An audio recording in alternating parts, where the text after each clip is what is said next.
everybody, welcome to the Watch Pals. This week we watched the movie Stay Tuned. Before we get into that, I'm going to introduce the pals. First, we have Jordan. Jordan, how are you doing?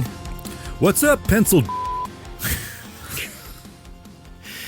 Oh, okay, thank you for that. And next we have Jeff. Jeff, thank you for being here.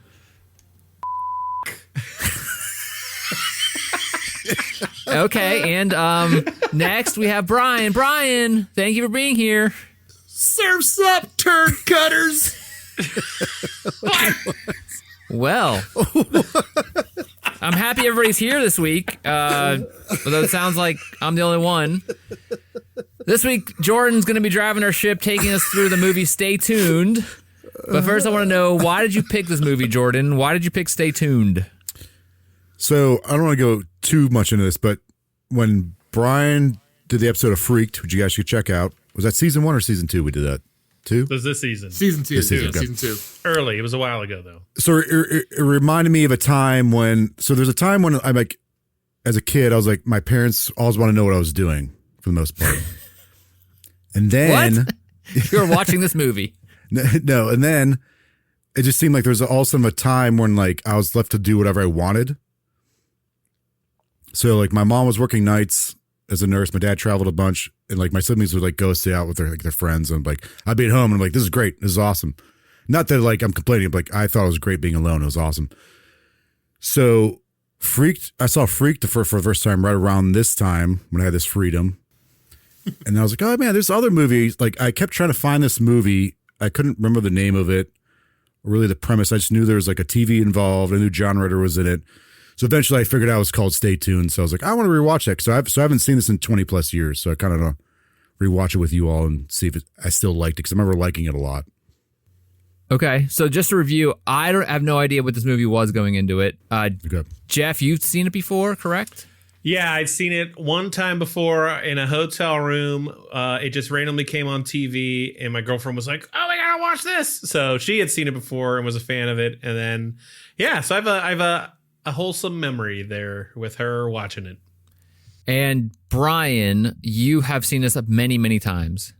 Yeah, I've seen it like 20 times because I rented it a bunch from the actually not the video rental store back in the day when I was growing up, and you guys probably remember this. The food market or the food shopping store had a video rental service usually. The grocery store? Well, whatever. Food shopping. Did you say the food rental store?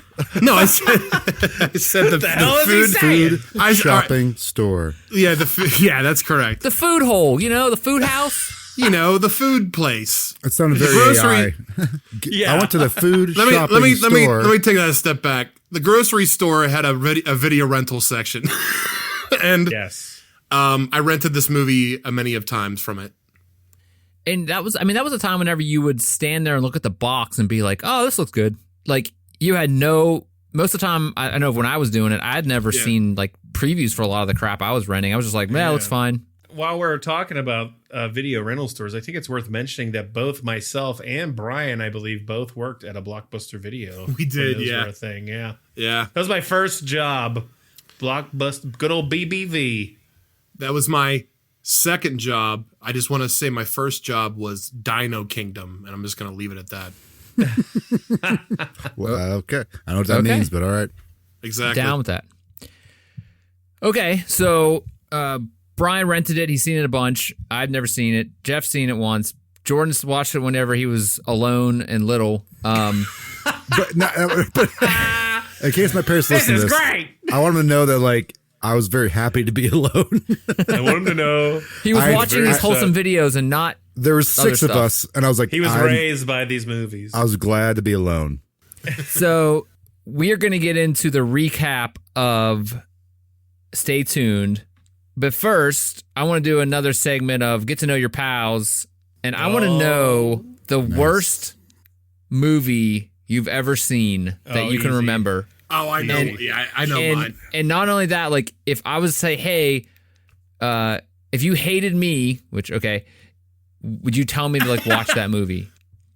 Because it sucks so bad. You want me to suffer. Yeah. So just a movie that just was terrible. Oh, boy. I'm going to go first. Yeah, go ahead. and say that I hated growing up, especially the movie Titanic. Okay. My first, I hate it, and I'll tell you why. Okay, all right. The first date I ever went on Oh, here we go. was to see that movie. yes. He tried to do And- the popcorn trick. I'm No, just no, kidding. no. Oh God. By myself. I didn't get that far. By himself? He tried to do the myself. popcorn trick on himself. I couldn't find it.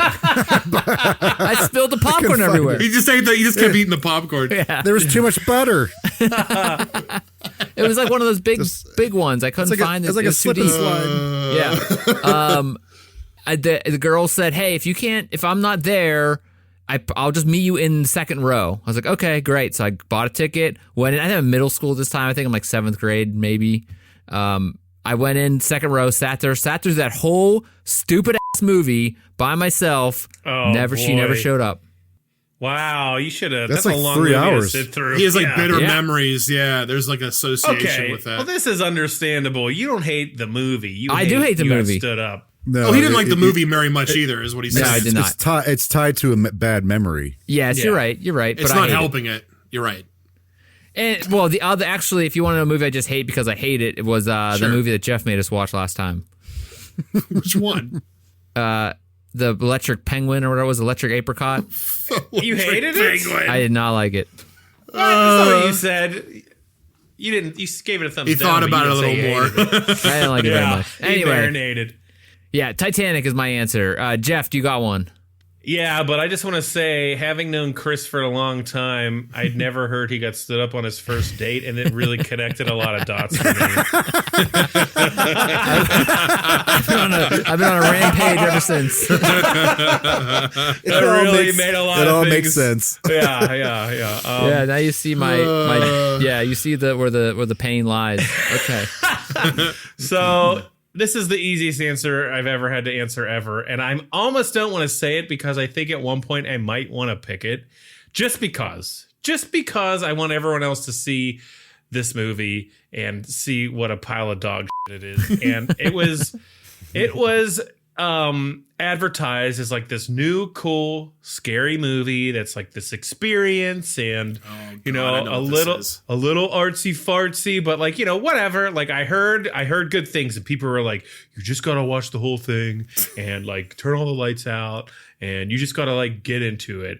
And I watched it with my girlfriend, and she fell asleep. And I was like, I'm just going to keep watching it. We're far enough into it. Like, I don't want to stop now. It was like past the point of no return. Like, I heard something happens. And then I just finished the movie, and I was like, what the was this movie? And the movie is called Skinamarink. And What? it is the worst movie I've ever seen. It actually, let's see, Skinamarink. Like Sharon Lois and Bram, Skinamarink, dinky dink.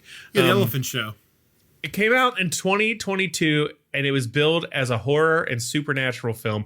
And I even saw friends on my social media saying it was good. And I was like, how could anyone have liked this movie? Let alone, how did I find out about it via these very well established websites like Bloody Disgusting was posting about it. And I was like, it is just, I don't know how you could even say it's a movie. It was just the worst thing I've ever sat through. And I'm still pissed off about it if you haven't gathered that from my tone here, but I don't want to take too much more time talking about it, but I still may pick it someday just so you guys can all experience my disdain.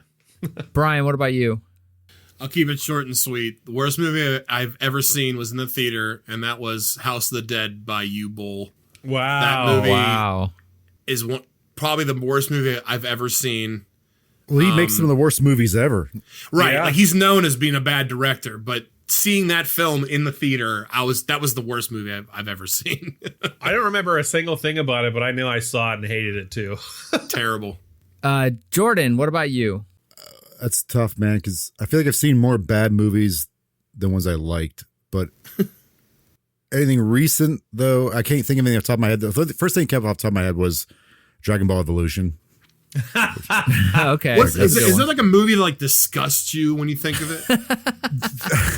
I know I know for a fact there's movies I watch. I'm like, this is garbage. Because usually I'm like, try to be like, oh, you know, some people put work into this, some put time into like writing this, and like maybe they got screwed by production or like costs or editing. I know there's movies like that. I just can't think of them off the top of my head. Oh man, I know as soon as we finish, like I'm gonna be like, I have like 3 right off the bat. But I'll say this: like I've never seen it, but I can tell you right now, me off. Beverly Hills Chihuahua. Oh, like I don't need to watch it. Okay. When you said a movie that disgusts you, my mind was going somewhere else, like Human Centipede 2. Well, I don't mean like disgusting. I mean like just okay. you off. Yeah. Fair. I got you. I think maybe Malibu's Most Wanted. I never saw the whole thing, but I was like, no, thank you, hard pass. That's a rough one. Or any as a kid, I remember any sequel, a direct to movie sequel of a Disney movie. I was like, no, I'm not watching that. Wait, what about the Aladdin one where his dad's No. Prince of Thieves? That's a good one. No, it's not. He's on the back of the turtle that only comes up once in a while. Has all the gold in it. I haven't good. seen it, but I can tell you it's not good. Okay. The other one that I'll say that I hate, and it's called The Fountain with Hugh Jackman. I hate that movie so bad. I don't hate it, but I can see why people would hate So it. dumb, stupid, hate it. Bad. So dumb. That was his So second dumb. date. It seemed pretentious.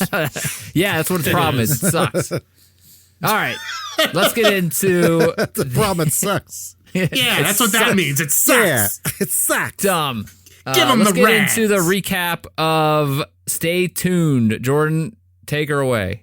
All right, so real quick, just in case no one's seen this movie before you listen to this, you should have watched the movie, but if not, quick synopsis. Stay Tuned. It's from 1992. It's a dark comedy about Roy and Helen Nabel, a couple sucked into demonic TV world after Roy buys a mysterious satellite dish. Trapped in deadly parodies of popular shows, they must survive 24 hours, escape before their souls are claimed forever. Yeah, if you haven't watched it, pause Shame on this. you. Go watch it. And What if are you don't get doing? the gist of the movie in 30 minutes or after 30 minutes, then you should probably stop watching it. But go on.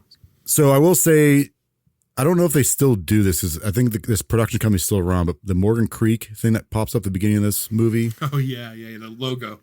that song has such nostalgia for me. Yeah, it did for me, too. I was just like, wow. Yeah. Yeah. Every Yeah. VHS, I'm just like, wow, man, that really hits home. Isn't it funny?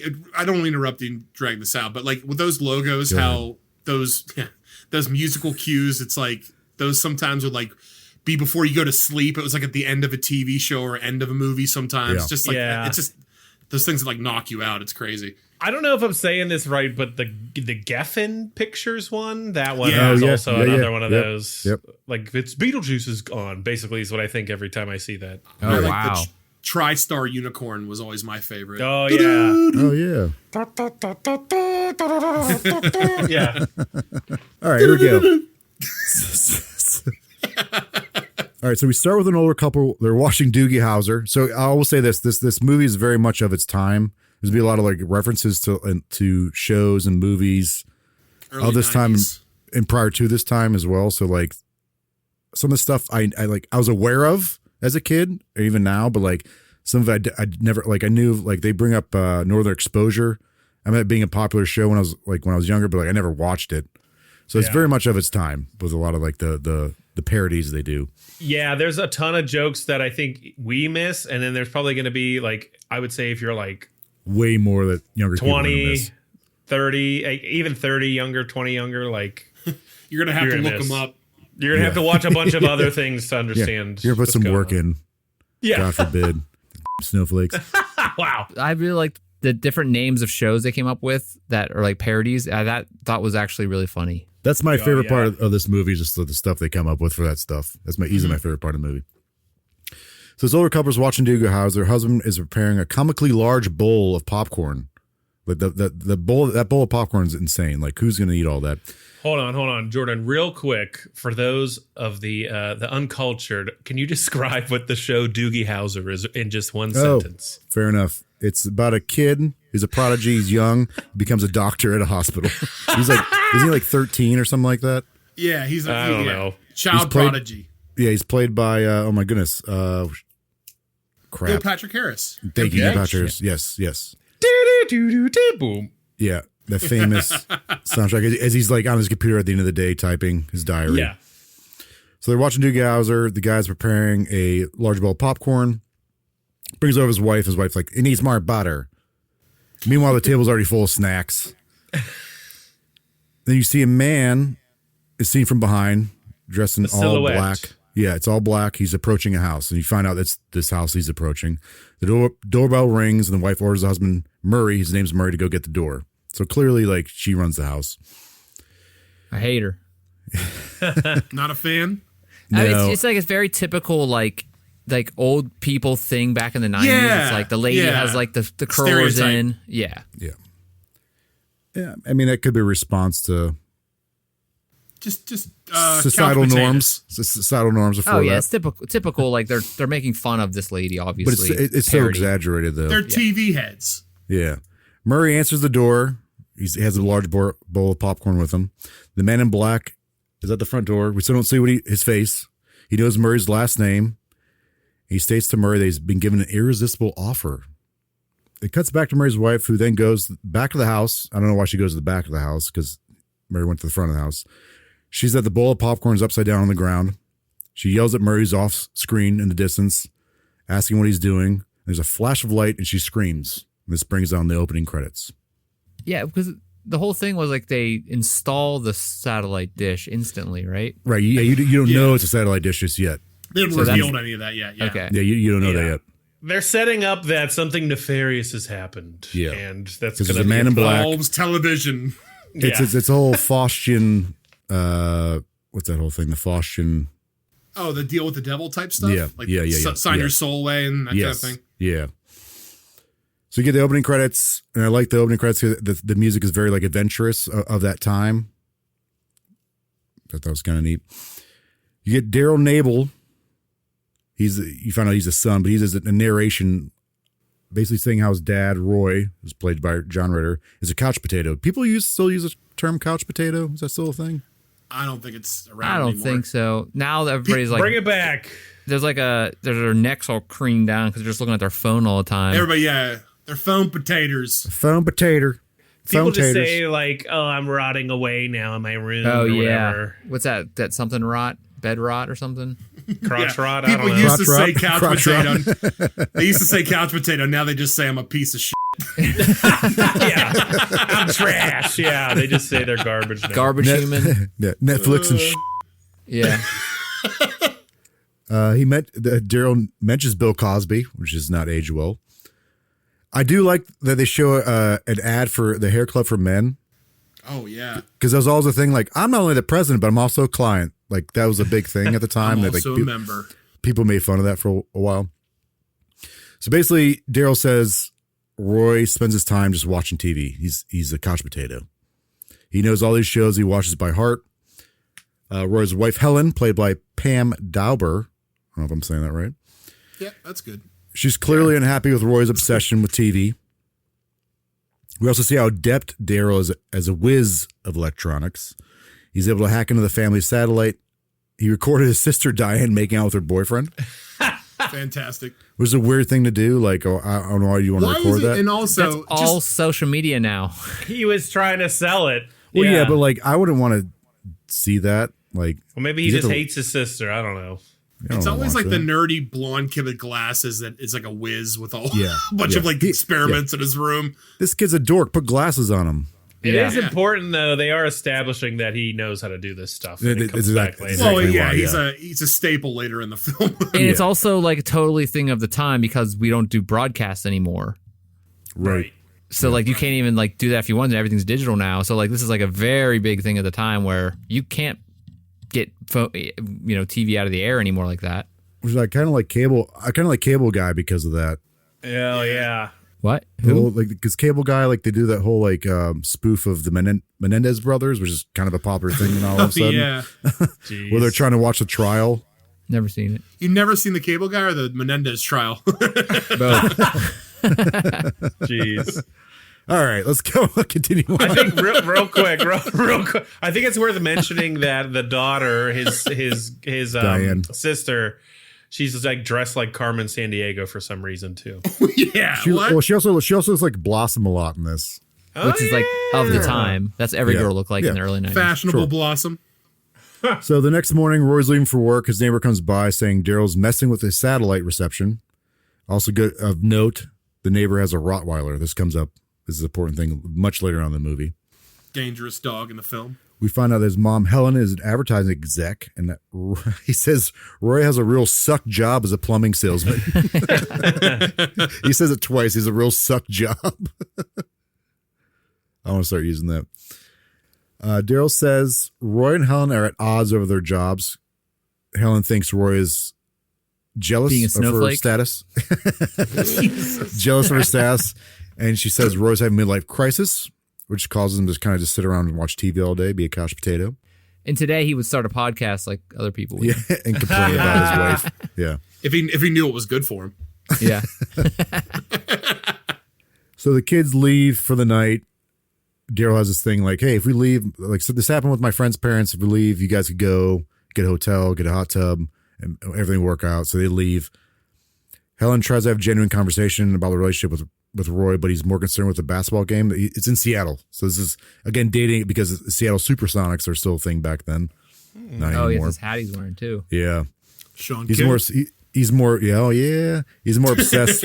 He's more obsessed with the game than the actual, their conversation. So this upsets Helen. I think at some point, like you see her going and packing a bag. She comes downstairs, put a note on the fridge. You know what the note says just yet. She tries to go back and talk to Roy more about this conversation, like where the relationship is going. She gets upset and throws. Did she throw a trophy at the TV? It's a trophy, yeah. Yeah. Mm-hmm. And you can see there's like at one point Roy, like there's like fencing swords on above like something, a mantle. And I think it's the trophy's a fencing trophy. And you eventually found out that Roy used to be a really good fencer, like competitive fencer. Yeah, he was even, I don't know if it was like Count of Monte Cristo or whatever, but he was like fencing along with the guys on TV, like while he was watching it. Yeah. So you're like, they allude to that, but they don't really go into like his past, like right. He actually was good. I want to point out that like the size of the TVs watching, like TVs are like, the TVs back then, tube TVs were just so ridiculous. So heavy and small, like having a TV that size was like standard, but now you can't even like a 40 inches like the standard. But you can't buy anything smaller. Like It's crazy. And I'll bring that up later because like at some point this was like when the antagonist is like, you're gonna get this 44-inch TV, and he's like, oh god, 44 inches, right? Yeah, the whole entertainment center. Yeah, Helen breaks the TV with a trophy. And then you cut to Roy. You see he merely just sticks a smaller TV on top of the broken TV and keeps watching the TV. He sees a news report about Murray and his wife Sarah's disappearance, and you find out later on that they live in the same neighborhood as he does, but he kind of like keeps blowing through it on the clicker. The man in black arrives at the neighbor's house, and we see it's actor Jeffrey Jones of Ferris Bueller's Day Off and Beetlejuice fame. Talking about things that haven't aged well. Yep. Yeah, he's been in some legal trouble lately. I don't think I've seen Ferris Bueller. He doesn't even. Kid can't even say. I don't even think I've seen Ferris Wheel Bueller. Ferret mullet. Ferret Buellhorde. Buellers. I've never seen it. I don't think I did. Jeff of Watch Pals was named after this guy, so. All right. Wow. Okay. Is your godfather right? All right. You're gonna regret this, Jordan. That's all I'm saying. Yeah, I mean the complexion, the whole thing is uncanny. Wow. I have no idea what this guy did. So yeah, I don't think Chris knows. Why don't you tell him what he did, Jordan? Well, you tell me. Yeah. He's your family. Tell what Uncle Jeffy did. He's your namesake. Okay. No, we won't go to that. Just go Google it, all right? Let's just say, there's a reason he's not in Beetlejuice, too. Jared of Subway fame, kind of along those lines. Yeah. All right, so the man in black arrives at the neighbor's house. Roy answers the door, and again, he offers the same proposition, like, hey, I'm going to give you something that you definitely want.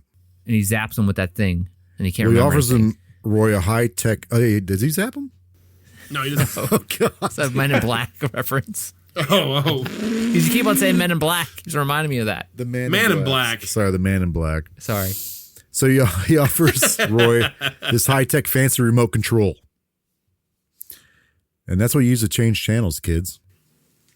Back in the day. I'm pretty sure remote controls still exist. We still have remote controls. Yeah, I have 2 of them. It's like a straight Xbox controller, kids. Straight it's what you do. Xbox controller. Instead of using your voice to talk to stuff, you had to pick up your hand and push stuff. And some TVs were so old, they didn't even have that. You had to get up. Some TVs would yell at you. And turn the dial. Some TVs you had to fight to get to the right channel. And that was your dad. Yeah, my dad was a television. I had to kill a guy to change a channel. All right, so Men in Black show up. The Man in Black shows up. He's like, hey, here's a remote control. He's like, this is going to solve all your problems with your wife. And you kind of quickly find out here that, again, that Roy used to fence because the Spike, the Man in Black, pulls one of the swords off the wall. Yeah, he's like, you ever kill anybody? Spike knows that Roy and Hal have worship problems and gives the new remote, which gives access to 666 channels. 666. So there's a little hint. I mean, it's not a little on the nose there. It'll help their marriage. And along with that, look at a new whopping 44-inch TV. What's the first show on that TV, Jordan? Well, hold on. Okay. So he says all Roy has to do is sign a contract. He's like, and Roy's like, I don't know if I want to do that. I've talked to my wife. Like, and Spike also makes a joke about selling his soul by signing the contract. So again, a Faustian deal with the devil.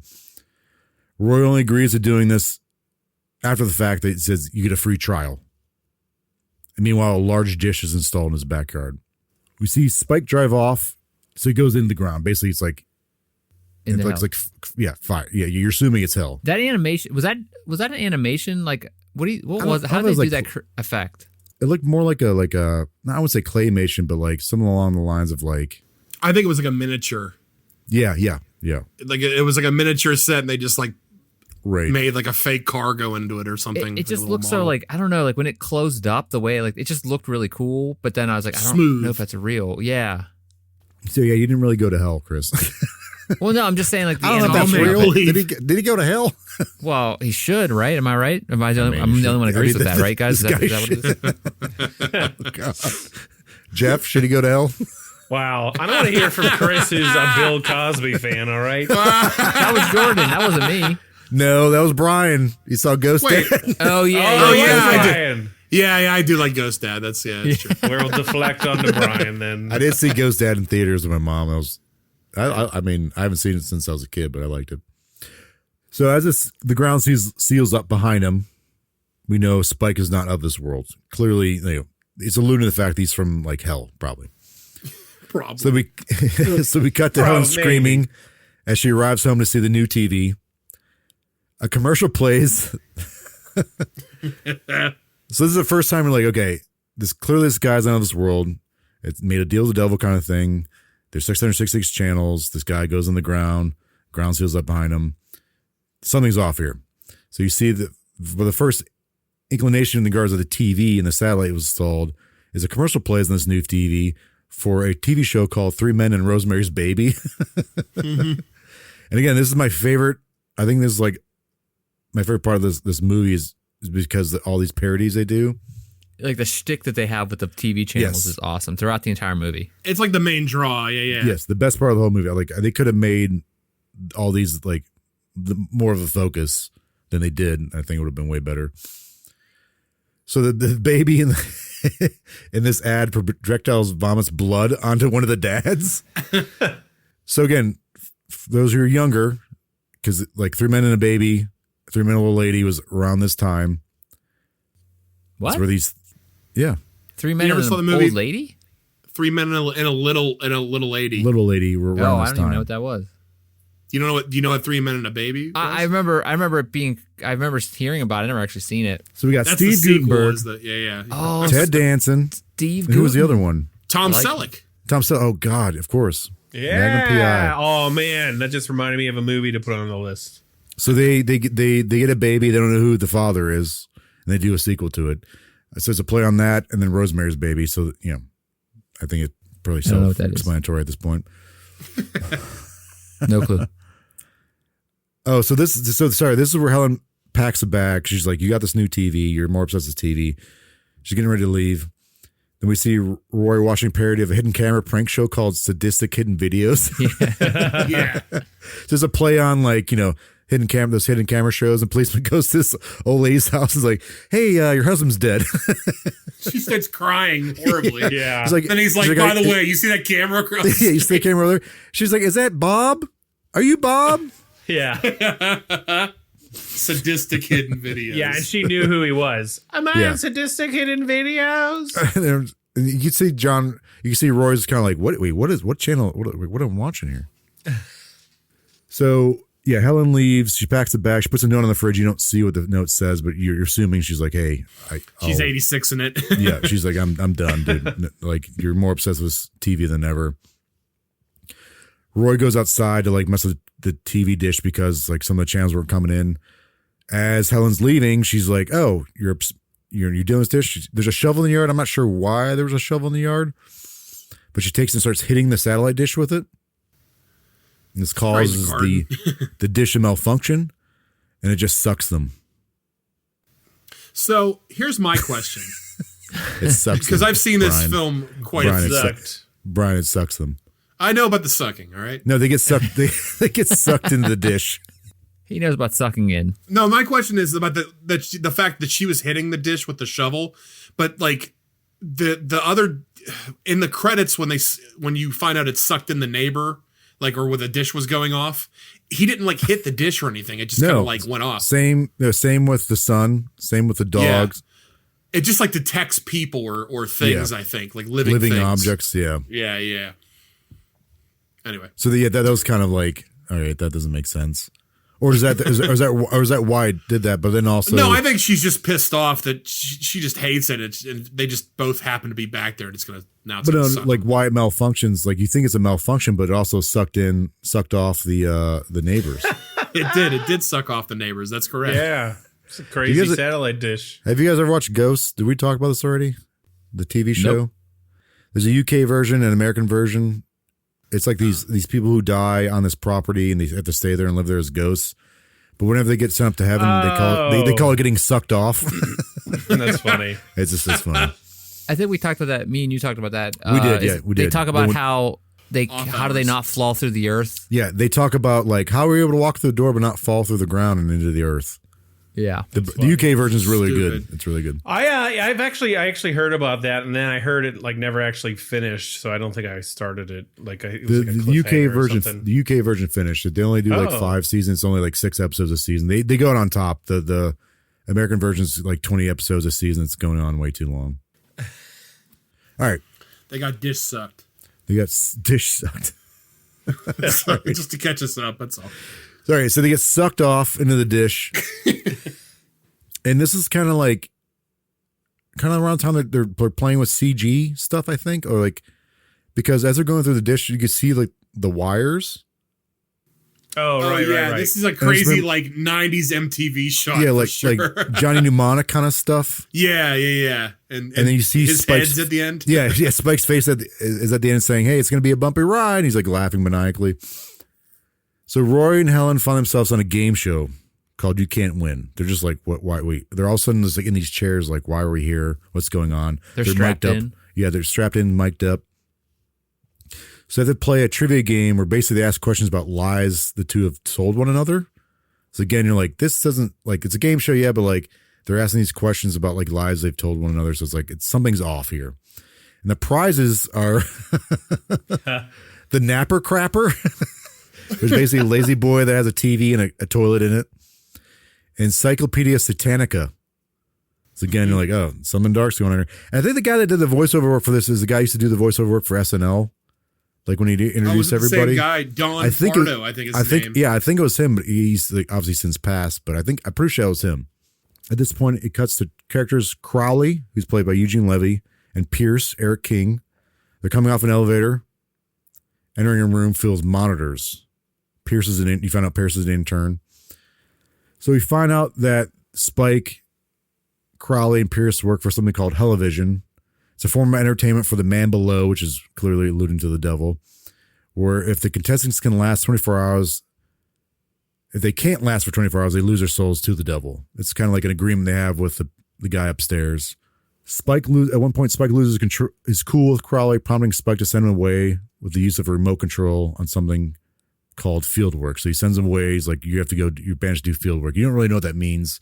But I remember like when Spike, the remote control flies up out of his arm, I thought that was the coolest thing. Yeah, I was going to say, he has that super cool twisty remote control. It's like an Assassin's Creed blade kind of thing. Yeah. Yeah, he has a hidden remote control. Yeah. I remember I used to try to spin my my remote like that because I was like, oh, that's really cool. So remotes can play a big role in this movie, and I think that's one thing I was like, come on. If you're in it. But like it is like a big point of like trying to get a remote is like key. It's a key to the different things. Well, you find out if you somehow bring the remote in with you, you can kind of control where you go. Where you're going. Yeah. But you still have to deal with all the stuff. Yeah. Yeah, what is that called when like there's an object in the movie, you're like, oh, I have to go get this object, like MacGuffin? Is that kind of what it is? Maybe in this like a plot device? Well, whatever it is, it transports them it around. Works. Yeah. MacGuffin is a plot device in a story where the object, event, or character is important to the plot, but not the story itself. There you go. Wow. It's kind of important to the story, it's a trigger that gets the story moving. Yeah, I mean that's definitely part of it. So the Nables pass the game show test, at which point they're shoved into a portal. Yeah, they portal out. Like it's like what's that? TV static. TV static. It's what Jeff says. I drink seltzer water, and he says I drink TV static. So that's what. Yeah, he said I drink plain seltzer water, and Jeff says that's TV static. Explain that. Plain seltzer water. What's gross. Plain seltzer water? It's water that has carbonation. It's just fizzy water. Yeah, it's just fizzy water. Yeah. Why?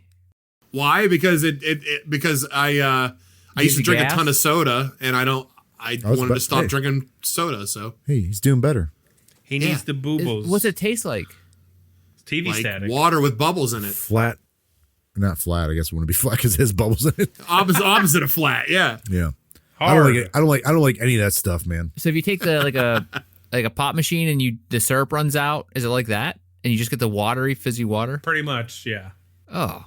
Except it has nothing to, but no, when you leave. No, not at all. Yeah, but. Have you ever had a drink? I don't want, this makes no sense. Well, here we go. So they get pushed into another portal by the game show host, and they end up in a wrestling type of scenario. They're donning white and gold attire. They're tag teaming. Yeah, they're down white and gold attire, and they must face two wrestlers who are in black and red with horns. Clearly, it's kind of like a good versus evil type of thing going on here. As all this is going on, Pierce and Spike watch from whatever place they're in, which is apparently Hellivision. Pierce seems to have some kind of ulterior motives going on. Like he keeps questioning what Spike's doing. You find out a little. I don't know if you find out here, but later, like Spike has to hit a quota about how many souls he Sucks off. gets. Yes, yeah. Sucks in. Yeah, but this guy Pierce is just like there's something else going on with him, which I think is kind of interesting. I kind of wish they would have did more with that, but anyways. So Helen and Roy, they're deemed like the winners. This all stuck in my mind as a kid. So the referee holds her hands up, right, and as he's walking away, he kind of flips his hair back. I don't know. It just seemed like a douchebag move thing to do. Little swift of a hair, yeah. He's like, I had to touch them, and they fall through the ring into like again these static. Brian's water, yeah. Brian's water. Thank you. My drinking water. Brian Puddle. So it cuts to Daryl, and I think this might be my favorite parody. Because of Daryl arriving home, he sees the new salad dish. And he sees Diane, him and Diane see the new TV. Daryl watches a parody of the famous Maxwell. Is it Maxwell or Maxwell? Maxell. Can you, like, for those who don't know, can you explain what that commercial was? Like the original one, not the parody. So the original one is there's a guy sitting in a chair with a butler, and the butler's like, the usual, sir, and he's like, yes, please, and he puts on a Maxell tape, and it's basically the sound is so powerful it like blows the guy's like a jet engine. Yeah, it's like the wind from the speaker is so powerful, it's blowing the guy's scarf back, and his like wine glass moves back, and he has to catch it. But Jordan, go ahead and tell him what happens in this. In a this cassette tape, for those who don't know, is some of the music we put on. Yes. But also, didn't one of the Jackass movies do this? Yeah, they did it with like a jet engine. Yeah. So in this version, it's the exact same thing. Like the same setup. Like it's very fancy. There's a butler comes up to the guys like, yes, that'll do. We'll play this tape. The sound kicks off. It's hitting the guy and his head just flies off. Yeah. But it's Max hell. Yeah, it's so stupid. Like clearly just like, it's not like a ripping. It's just like, boop. Like it's clearly a mannequin head just flying These little off. things in the movie make it worth watching. But that's it. Okay. Wow. Jumping ahead, Chris. Jumping ahead. I do agree that like that's definitive like, statement. As an adult watching this, I do agree that like this. I'm not saying I don't like the movie. Otherwise, I'm saying like this. That's my favorite part of the movie. The stuff like this, these silly little parodies, quick, dumb parodies, make the movie. Because there's one later where I actually laughed out loud, which is rare. So, okay, all right. Brian, what are you gonna say? I was gonna say when they were probably coming up with this movie, it probably was like, how do we make a movie where people are just falling through a bunch of parodies, but it's like it's hell. It's kind of like Nightmare TV. It's kind of like, is it kind of like a Rick and Morty kind of thing going on here? Like, well, like the funny thing is that when their existence in the television shows, it's like are their own realities. Like every show they fall into, it's revolved around them. Exactly. It's there's no they're the main characters. Right. Yeah, Rick and Morty, they're going to different dimensions. That's true. Yeah. So there's a commercial for something called Northern Exposure. Again, this is a parody. I think I mentioned earlier on Northern Exposure. This is called Northern Overexposure. Yeah. I don't remember the premise of that show, but I remember being like a kind of a big deal. I remember seeing ads for it. Like they'd show Moose like this Sunday on ABC, dumb Alaska. I don't care. But anyways, but it's I like my that. parents would watch probably, and I was like, "Shut up, this sucks." I like that. Yeah, I like that. It says the voiceover goes, "Northern Exposure: the story about a doctor who comes to Alaska, complains about everything, and freezes to death." Yeah. I was like, "That's great."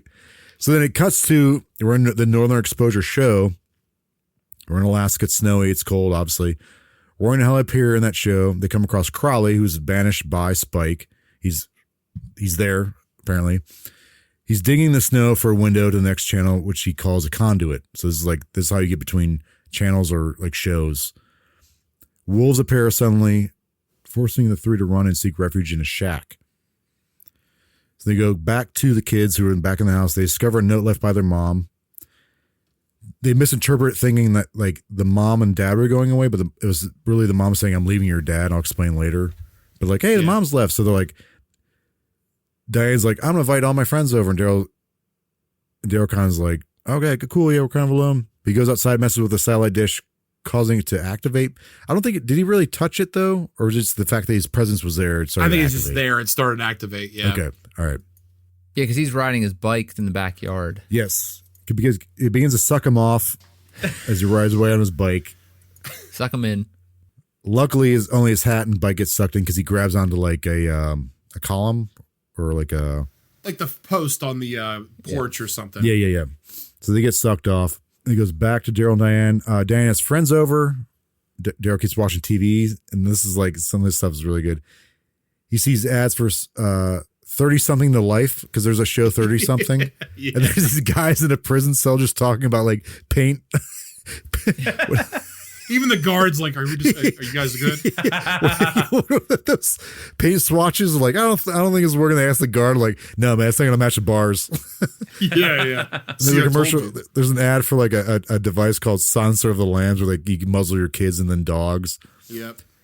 And then he sees his bike that got sucked off into the satellite in a commercial for Meet the Mansons.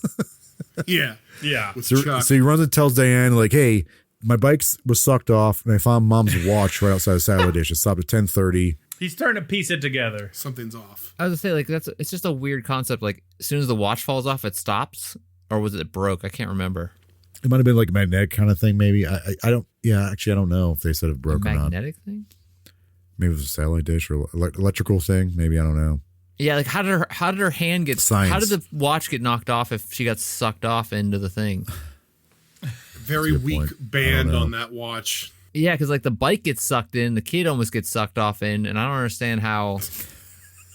It just slipped off. That's all. Okay, It sucked off. I guess maybe her wristband sucked. I don't know. So, back to Crowley, the parents. Crowley attempts to leave the shack, but he's mauled by a wolf. It's the wolf just hanging out on top of the shed. He's like, it's "Oh, okay out here. Yeah, go save yourself. So wait, this is something I don't really understand. Like, what? Why does he? I missed it. I know I missed it. Why does he not want the other guy to win? Because he banished him. Yeah. He's like he banished the field work because like Crowley was kind of second guessing him. He was making bad jokes and he them off, and Yeah. he threw him in this to kill him. And So he's just trying to get back at him. Yeah. You want. Yeah. Yeah. Crowley says he's I forget what term he uses, but he's basically like Satan's older brother. Okay, I think he says Mephistopheles or something like that. Mephisto or I don't know. That's like nepotism type of that's thing. Marvel. Yeah. So he's just kind of like annoyed by this dude. So he tries to leave the shed.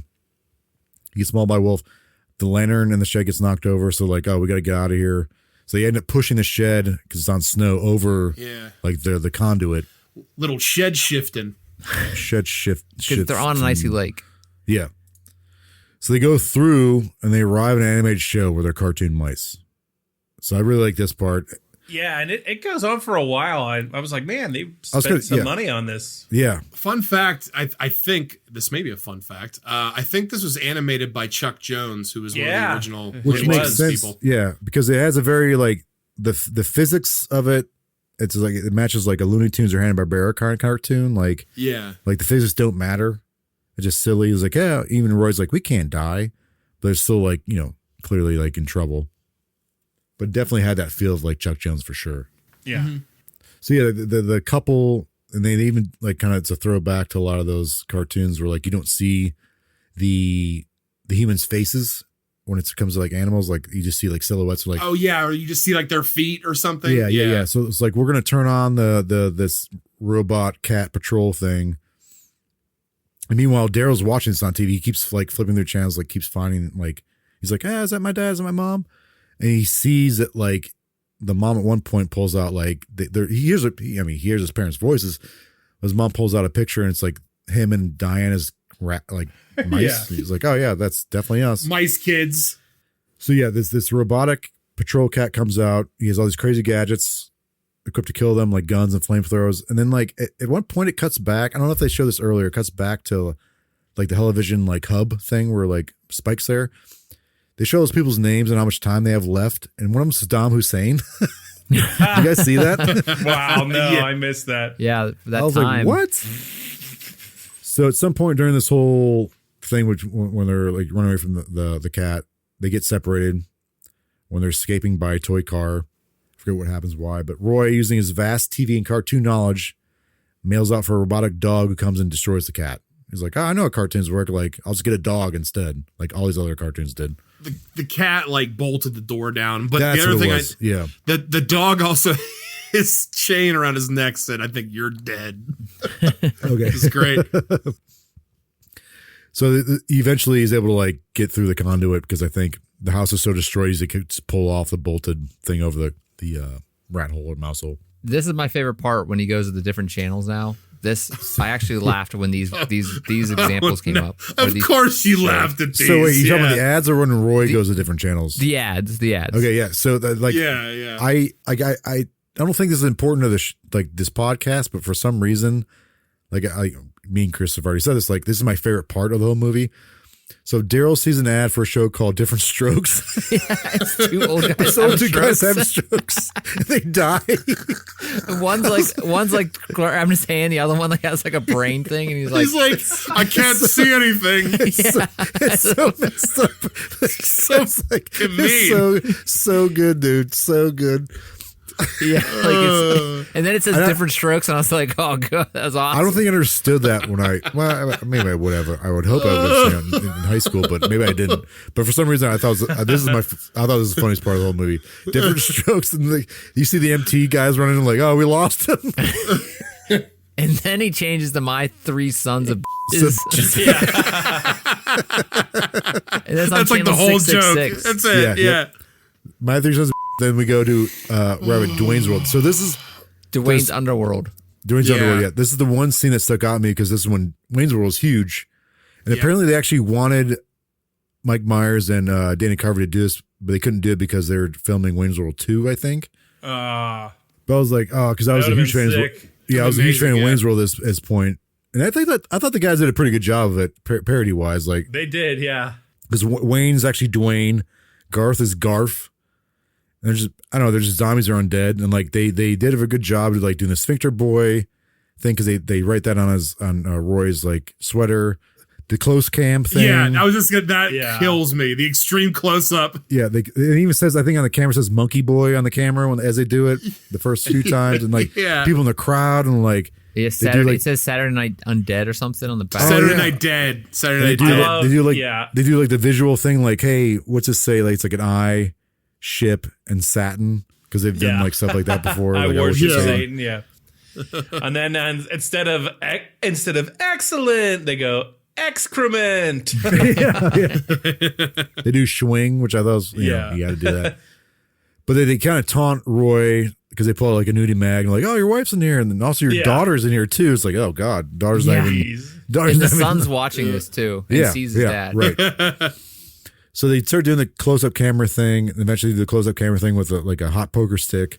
Hot poker in the eye can. Yeah. And Roy just kind of kicks it so it like burns the rope off of him so he can escape and run upstairs. Someone holding up a sign that says Lucifer 316 in the Yeah.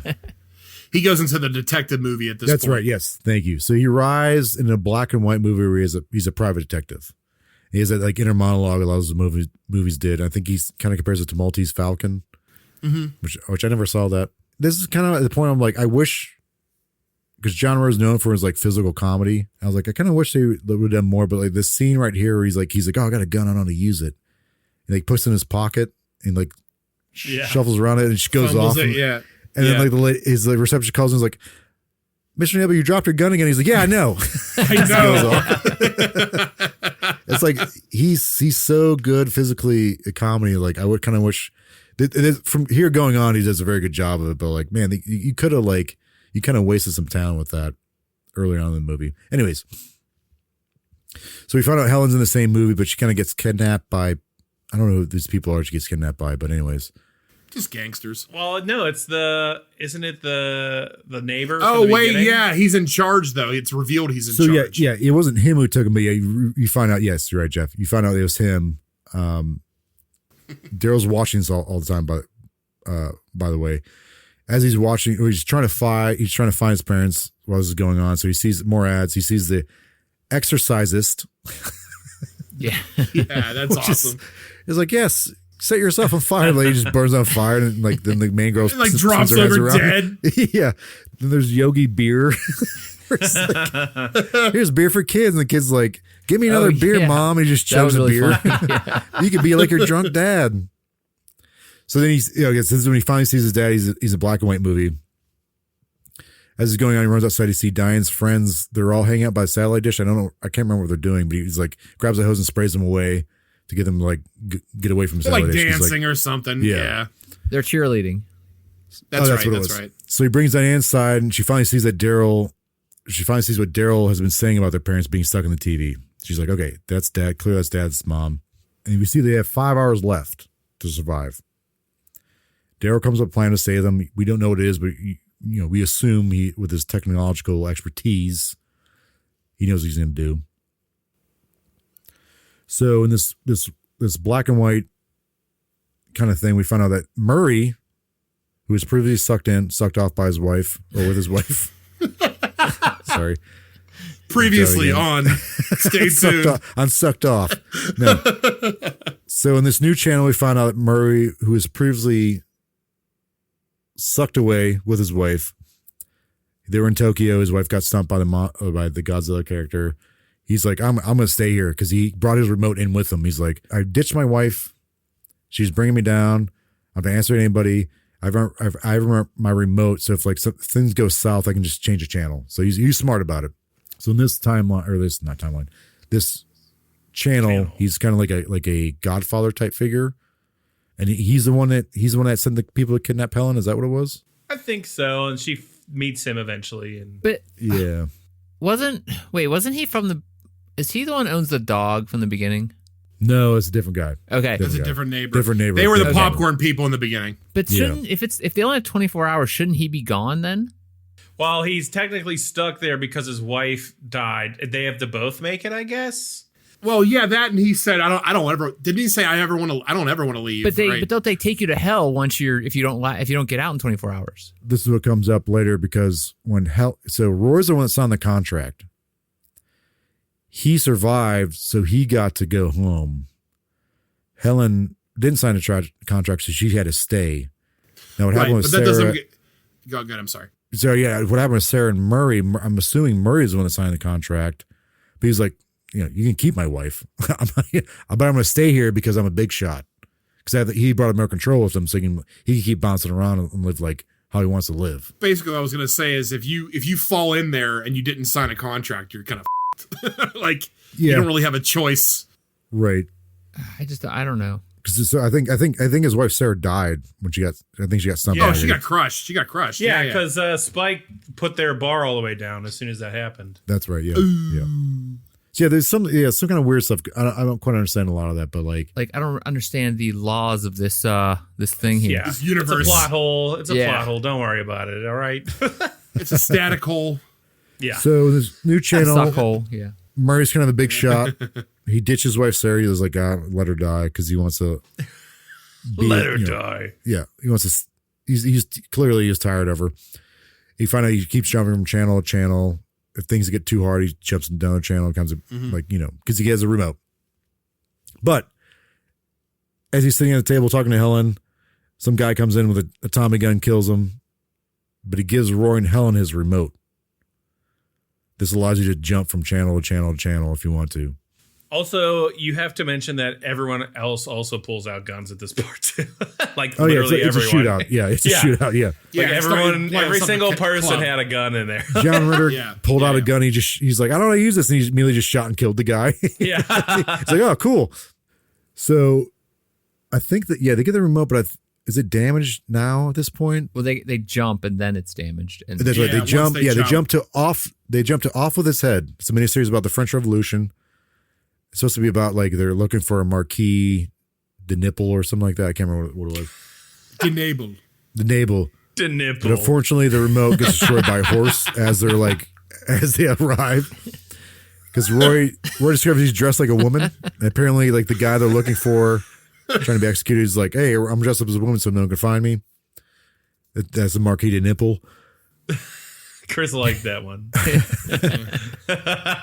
So all of a sudden they're like, "Oh, Crowley's here, but he's missing limbs. He's missing a leg and an arm because he's like, oh, I lost him by the wolf. The wolf mauled me." He's like, "Hey, by the way, you have 2 hours left at this point." And he kind of leaves him alone, and then like Roy and Helen go get some drinks at the bar. Some soldiers show up and like kind of hitting on Roy, but they eventually find out that he is this Marquis de Nipple. So they take him in. And right before he gets executed, Helen's like, "Oh, I love you." So you kind of see they're like connecting again to this adventure. Meanwhile, Daryl is able to create a way to jack into the miniseries. He pretends to be God, demanding Roy to be released. And it's funny because when he talks, his mom's like, "Yes, God, say you're God." He's like, "I don't understand what that means. What does that mean?" Just say it. Yeah. So at this point, Spike's losing control. He's like, "I have to meet this quota." And he finds out that even though Roy survived, which allows him to be redeemed because he hit that 24-hour mark, Helen can't stay in television because she didn't sign the contract. Only Roy did. So she's stuck there and Roy can leave. So Roy actually does disappear. But he sees a way, the fact that Helen stays there, he's like, oh, I can coax Roy coming back. Him out. Yeah, exactly. Yeah. Because he has to meet that quota. He's like, Roy's definitely come back. if I taunt him, which he does through the TV. Roy's like, I'm going back. They have a shootout, but Roy can't pull his gun out of his holster because like his poncho thing's kind of in the way and he gets shot. But he found out he's been saved because he brought his remote in with him. And the two, Roy and Spike, kind of like tussle around. And all of a sudden, like, so this is where it gets kind of nuts. Because the remotes become synchronized. Because, like, whenever Roy or Spike change a channel, the other person comes with them. So when he gets sucked out. Wait, sucked down before before the Western thing. Okay, yeah, he gets put into different shit, like a hockey game. No, that's after the Western thing. It comes back to the Western. Okay, thing, doesn't okay. it? Sorry, back to Western. Yeah. Right, because that's where his wife is. Yeah, the two tussle around, and you find out like their remotes are synchronized. So if one of them changes channel, the other one goes in with them. So the first place he arrives is like a Star Trek Next Generation parody where he looks like Patrick Stewart's Jean-Luc Picard. He has like the hair, like the whole thing. He's like, oh, where the hell am I? And Spike's character comes on. I don't know who he's supposed to be, but he's like, hey, we're about to destroy your ship. So Roy starts freaking out. He's like, he goes to talk to his crew, and they're all Spike. They're all like, Spike, yeah. Yeah, it's like Worf is Spike, Data is Spike. He's like, oh crap, I'm gonna change the channel again. So he arrives next to a crash test dummy car, and he finds out he has no safety precautions. Like the other dummies in the car have like seatbelts and like airbags. He doesn't have any. Yeah, he's the dummy that's gonna get show them all Destroyed, the data of what happened. He's like, no seatbelt. Go through the windshield. I think isn't this one of Crash Test Dummies like the show was like a cartoon was kind that of was thing? a big thing in the 90s, early 90s. Yeah, Yeah, I had they had the with commercials, the and then they stuff. turned into cartoon, the video games, and all that stuff. Yeah. And there was even a band called the Crash Test The Crash Test Dummies. Dummies, yeah, that's true. Yeah. So he goes back to Helen. He changes the channel. He jumps over to a hockey game. He's playing. He has like a angel-looking kind of jersey on. He sees about to be like destroyed by Spike, who's like this big, massive defensive player wearing red and black. He has like 666, I think, on the back of his jersey. Yeah. And the refs are fighting each other. Yeah. He jumps again to a Driving Miss Daisy parody. This actually This is made me my laugh. favorite. Yeah. This is my favorite. Yeah. So he arrives and he like looks down. He's like, "What the hell am I wearing?" He sees this nice like old lady up the road. Sees a car coming. I was like, "Oh hey!" And he goes, "Hey, you might want to get out of the way." He's like, "Get out of the way! Get out of the way!" And the car runs her over, backs up, runs her over again, backs up, runs her again. You see Spike is the one driving it. And he's standing in front of a billboard that says "Driving over Mrs. Daisy." Oh yeah, that's right. Yeah. Yep. So he jumps again. And so this next jump is a meta thing. I never watched the show. It's a good joke, but only if you know it. Yeah. Very well aware of it. It's a very meta thing. He arrives in Three's Company. So anyone who doesn't know, like Three's Company was a show that John Ritter did. It was the 70s and 80s. Right. That sound right? Where he's a single guy living with two women. Suzanne Summers and I forget the other actress, but Yeah, Suzanne- I just looked at them. It's lookalikes. It's not them. No, it's not that. Yeah, I looked up too. I was like, wait, is that actually them? It was not them. But like, so it's a meta kind of thing. Like he did this show and like he's arrived in this show, and he immediately like looks when he sees the woman coming and like, hey, where have you been? He screams and freaks out. It's like a big thing. Yeah. Was that his Little wink. Like, is that his first thing that made him famous? big pretty much. big show. Yes. Yeah. Yeah. So the joke's like 2 seconds. We spent more time talking about it than but it was like it was really funny. Like if you knew, He immediately like goes flying through a glass pane window, like a church window.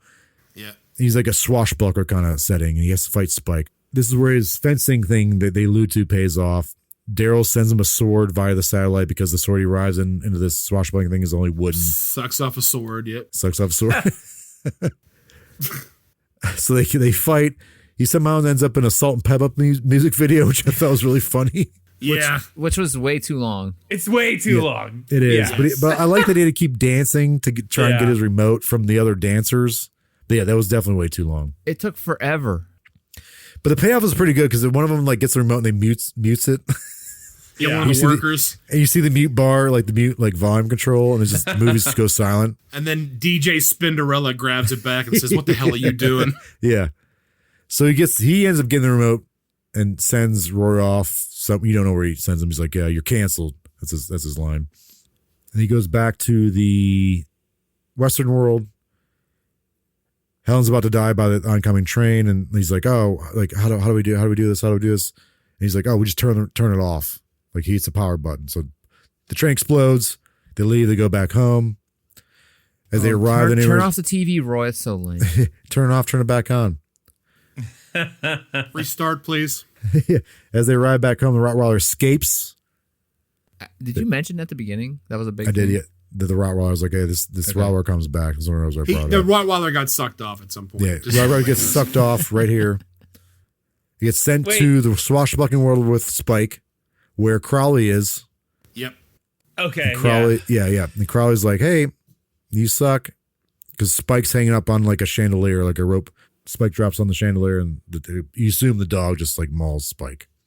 Then it cuts to like Daryl's like, "Hey, everything's fine now. My dad's a fencing teacher, and he doesn't really watch TV except for 60 Minutes. Everything's better now." Yep. Everything's fine. Then you do the credits. That's the end of the movie. Then you do like other parody, like they do title cards for other parody shows, which I kind of like.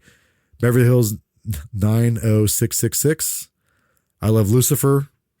Golden Ghouls. Murder She Likes. Facts on Life Support. David Dukes of Hazzard. Yeah, that's the last one.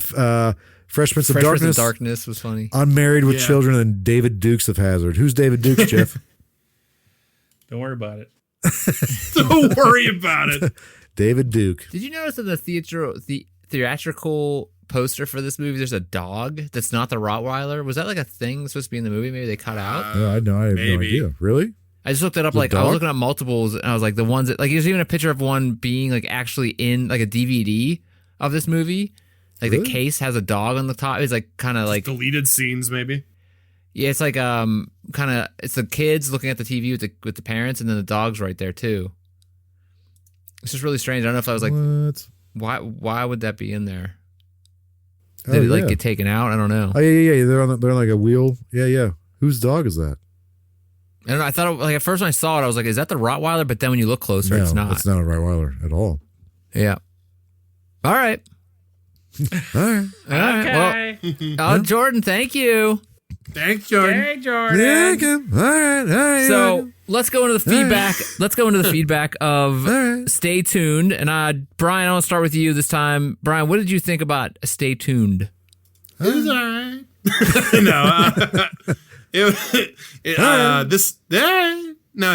It's a great movie. I think it's a great movie because even though it can be cheesy at points, there's a lot of good parodies in this film. Basically all this film is parody skits over and over again, but they're very comedic and they're done very well. So I think most of it has stood the test of time, especially Different Strokes. Good God. I mean, that's just what a joke. This movie. Are we doing the thumbs yet, or was this just just the feedback? Oh, okay, yeah. You just thumb yourself right now. I'll thumb myself, but no. This movie has stood the test of time as far as parodies, as far as I'm concerned. Well, thank you. And how about Jeff? What did you think about Stay Tuned? So, yeah, I have a fond memory of this. Like I already talked about, I saw it, in the hotel room just randomly, and it was, a pleasant surprise. I am going to have to kind of disagree with Brian that I don't think that the parodies have stood the test of time, because I think had I not known about a lot of this stuff prior, like a lot of the jokes wouldn't have been as funny, right? Luckily I did know about it, but I think if you're coming in like you're younger, you don't know what it's making fun of or the references, you might just be like, oh, Different Strokes was a show and they changed it to be people having a stroke, right? That's the joke. I meant like it stood the test of time and like it still made me laugh. Yeah. I mean, it's still super funny. I like it. I just think that at some point in time, the jokes are going to be harder to get and harder to get. And like luckily, people around our age, we get most of them, and even then, some of them were probably like I probably didn't get a couple of them. Right? You had to be very aware of like pop culture, and it was very, very for that time, right? Which was what 92. Mm-hmm. So, it's a product of its time for sure. I think I do think that even if you didn't get all of the parodies, it would still be fun to watch, regardless if you got all the little jokes. I think the jokes are, like the additional jokes are a bonus. But, overall, I like it. I think it's a fun movie. I think it's cool. I think it's a time capsule for sure. Well, thank you, Jeff. And I'm going to go next, so Jordan can go last. I think I've never seen this movie before, but I do have nostalgia for like the early 90s movies, like the early 90s to late 90s, like movies that would be on like TNT or TBS, like kind of like family movies that like were just replayed over and over again in the middle of the afternoon. Like, so in the summertime when I was in middle school, you had nothing to do, just playing Super Nintendo at the time and watching, I think I watched Breakfast Club like 30 times that summer just because it was on TBS like every day and like in the afternoon for some reason. And, I was like 7th grade or 6th grade, had nothing to do. I was playing Super Mario World, I think, at the time. It was a very fond memory of mine in the summer. Yeah. So I think that aspect of it was very good, as nostalgic in that aspect. I think that generally the movie wasn't, I don't know. I didn't really enjoy it at that point. I think it was definitely, like Jeff said, and it's of its time. It's a 92 movie. It's I won't think, I'm not going to watch it again, but I don't think it's really, I think it's a good family movie. I should say that. What? I don't think there was really anything in there, like, considering the family movies now, I don't think there's really anything that bad. Like, I'm not saying like little kids. I'm saying like, if we're going to sit down and watch this movie with my teenagers or whatever, if I have teenagers someday.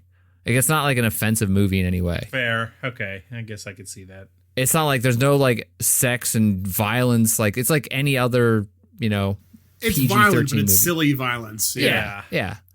But in general, I mean, it has that 92 feel. It's very of its time. It has, some really good actors in it. Or I'm sorry, it has one good actor and Eugene Levy's awesome. I mean, couple good he's actors. Great. There's some good actors. Yeah, Eugene Levy's great. And Ritter is good, but I think in general it's just of its time, and it's hard to watch, so many years later. But Jordan, what about you?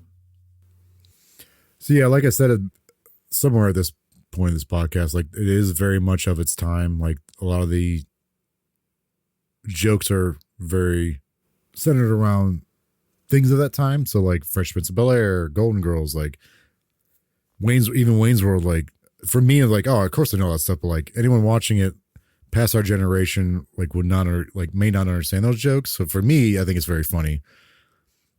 So I don't think it necessarily stand the test of time, but like in regards to the parodies, but I think there are very funny things in there. Like John Ritter himself, I think he has a really good moments in there. I kind of wish he would have done more. They would let him do more John Ritter stuff because he is a very physical actor. You remember like seeing him do like a lot of physical things, like a lot of like I'm not saying this is all he's good for. Don't get me wrong, but like a lot of falling over stuff and like that kind of stuff. Like I was very good at that. A very physical comedic actor. I still think he's very good in it. But aside from like not really standing the test of time culture, I still think it's a very good movie. So I still enjoy it. Also, like I'm from that time, so like I still think it's fun. Right. Yeah. Yeah. Okay, so let's move into the rating then. Let's go back to Brian. Brian, what do you give Stay Tuned? I will give Stay Tuned a thumbs up, only because it still made me laugh to this day. And if it comes on TV again, or if it comes on, I'd watch it again. It's just, there's nothing like, it's not an insanely great movie. It's not a bad movie. It's just a solid, good comedy. If you see it on, it's funny. Jeff, what about you? Hey, if you see it on, it's funny. Put it on a t-shirt. Like I said, I saw this much later in life, past 4 years at some point. That was the first time I've seen it. So it was a trip down memory lane because I saw it later. And I still got, like I said, I still got a lot of the jokes because like the rest of us, I am from this time too.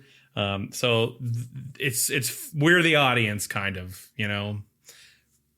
but yeah, it's fun. I have a great memory of the first time I saw it. I was excited to watch it again, and I give it a thumbs up. I'm going to go next and say that I did not have a good memory of watching it the first time. I don't have anything special. I think the cartoon part was really awesome. I think that was a good thing. I think the little vignettes they did with all the different TV shows, the commercials and stuff. Yes, sorry, the commercials and the different TV show names and stuff like we've talked about over and over again. The story was not that interesting, especially the ending. I didn't like the ending at all. I think if I would have given it a thumbs up if the ending or the story in general was better. Maybe it was too quick, and that's why I didn't like it too much. Or maybe I don't know. There's something about the story that was like didn't grab me at all. I didn't really care about the people, what happened to them. I think the reason I did watch it, like stick to it, is because it was of that time. From that time, has a lot of the stuff from when I was growing up. So that part of the nostalgia is it, but that's not enough for me to make it interesting. And the ending, I think, was just not well done. It was kind of like it had to go that way. It was a safe ending, but it just wasn't really that interesting. The fact that he had like his sword again was like, oh, how convenient that you.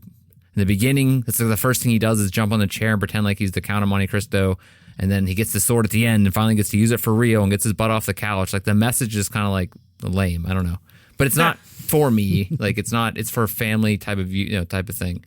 I don't know. Was this a PG movie or PG-13 movie? Oh, that's. I think it's PG. Okay.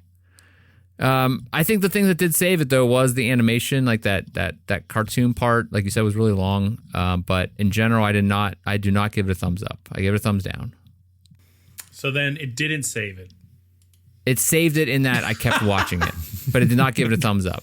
Well, you have to watch it. It's our jobs now. Well, but I didn't weren't fighting to get through it. I sat there and watched it all the way through without being like this, falling asleep or something. Like I just wasn't engaged with it then.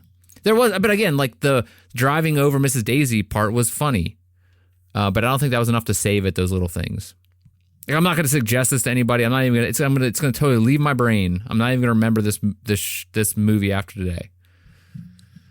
Jordan, what about you? Well, I see.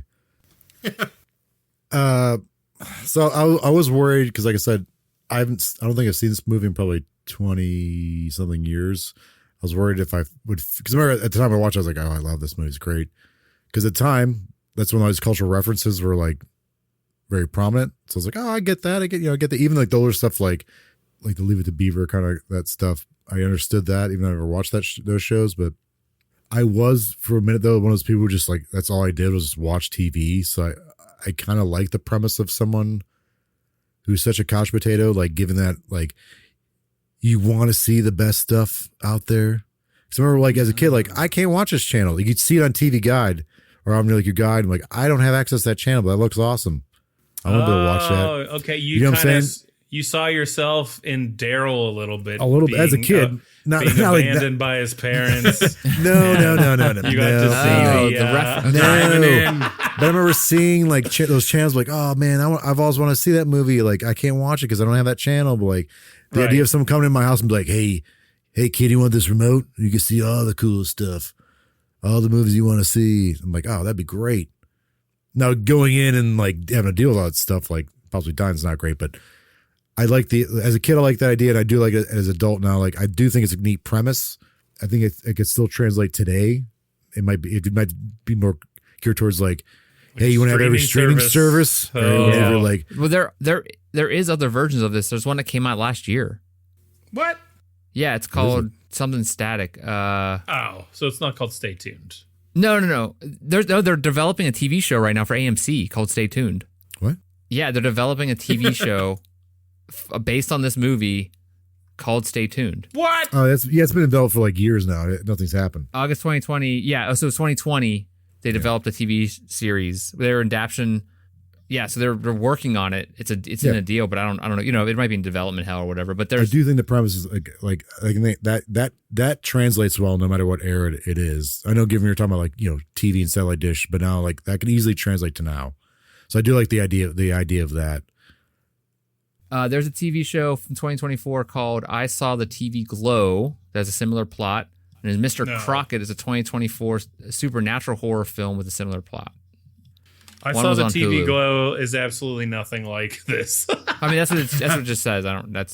Yeah. It's interesting. I might pick it someday, but I would not ever, even in a million years, say it was anything. I think they're close two to different this. kind of films. Yeah. Yeah.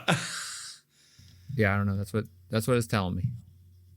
Yeah, Well- give it a thumbs up. Give it a thumbs up. Okay. Hey, we got a 3 out of 4. It's weird. I may have mentioned this before, but like my kids don't know what commercials are, except for like ads on probably for the YouTube. best, and- though. Ads are. Yeah, but then But- ads are the same. But they don't watch YouTube with the ads. They use kids YouTube, which doesn't have ads, so they don't even Is know there what other that crap is. apps? There's No. other apps that have ads though. Well, they don't use those. They use Disney Plus, but we don't pay for that tier. You know, we don't. We just don't, and Netflix. We don't have. We have the no ad tier. Well, Like, when they go out into the real world, did they see billboards? That's not a commercial, though. yeah, I'm just saying, like in general. It Like, is an advertisement. well, they know what not a advertisements commercial. are, That's different. Brian. It's Advertisement. not moving. They know what websites are. Yeah. What? But no, Finish that sentence. I Finish dare the you. fucking sentence. I'm saying that whenever like my wife and I the other day was like, well, what movies are out that we can even take the kids to see? And we're like, I don't know because we never. She's like, I never see movie. I think I was like, yeah, because we don't have cable anymore. Like we don't have Right. that constant thing where you see ads for movies. So Oh, it's such a horrible problem you have, Chris. Oh my goodness. I don't have to watch ads. Oh my gosh. I pay so much money to not What are my see kids? What are my ads. kids gonna Whoa, we don't have it's do? cable, but we don't have cable. We don't have to wait 30 But seconds. you pay to for streaming Find out services. what happened. Yeah, we got 1 or 2 of those, 3 of those. But like. First Again, world problems. But the thing is, like again, seeing the commercials was like reminding me of a time when I would watch commercials and be like, these suck. Oh, it's definitely a different time for sure. Yeah, even changing channels is like, True. changing channels or just waiting. Remember, like when you had remember TiVo? You had to record a TV show. I didn't have TiVo because I didn't have it either, but I knew about it. I think my parents had it or something similar Yeah. to it. Like DVR. That was Yeah, a big yeah. thing. I gotta record my shows. okay, well, All right, let's thank wrap this you, Jordan. That's what's it, 3 out of 4? 3 out of Stay 4. tuned. 3/4 It's of your a fault, fist. Chris. Yeah, that's the only the third 3 out of 4 this season. The other 2 were Freaked and Hundreds of Beavers. And guess who gave those thumbs downs? Yeah. Hundreds of Beavers is a pile of poop. I don't know why anybody. Pile of pain. Okay, next time on the Watch Pals, what are we watching, Jeff? We are watching a movie that I've never seen, and the only reason we're watching this is because over a holiday, I was talking to my cousin, and he likes movies a lot, and I was saying, hey, we're doing this. It's fun, blah, blah, blah, and he just brought this movie up, and he was like, he didn't necessarily say we should watch it for this, but he was just like, you should watch it. And the one line description he gave me, which I'm not going to repeat because I want you guys to go in extra blind, made me be like, okay. The movie is the 2021, I guess it's like a psychological thriller horror movie. I don't really know because I haven't seen it, called Titan. And the only line on the IMDb, it says, following a series of unexplained crimes, a father is reunited with the son who has been missing for 10 years. So that's what we're watching, Titan. The Titan? Yeah, per my cousin Clay told me to watch it, so we're gonna watch it. I'm gonna make you guys Titan, Titane. Okay. I going in raw dog on this one. I'm not gonna do anything. I'm Yeah, not even me gonna look it up. too. We're gonna raw Yep. dog this. Well, I looked it up a little bit because I had to like make graphics for it I and stuff. looked But at it a little bit. Oh, Raw we'll go dog. a Thanks, bit. Clay. Clay, raw dog, Clay. All right, so next time we're watching Titan, it's the and last one. last one of season 2. We'll Yep. talk more about the Yeah. season finale next time. But before that, I want to say thank you to everybody who tuned in. Please leave a comment on your podcast platform of choice. Please connect with us on social media. All those links can be found in the show notes below. If you have any questions or suggestions for future movie, please send us an email at watchpals.show@gmail.com or connect with us on the social media. All those links can be found on our website at watchpals.show. We would also like to thank Ben Miller for the artwork. And I want to thank Jordan for being here, for driving our ship this week. Hey, thanks, Chris. I want to thank Jeff for being here. Hey, thanks. And I want Brian, I want to say thank you to you too for being here this week. Hey is for horses. Thank you, Chris. And thank everybody out there in Watchland. Until next time, please set your watches for the next episode of the Watch Pals. Piles? Watch Pals? Pales. Watch my piles after I eat some pizza. The Watch Pals. Good night. Watch pails. Water pails. Watch a pail.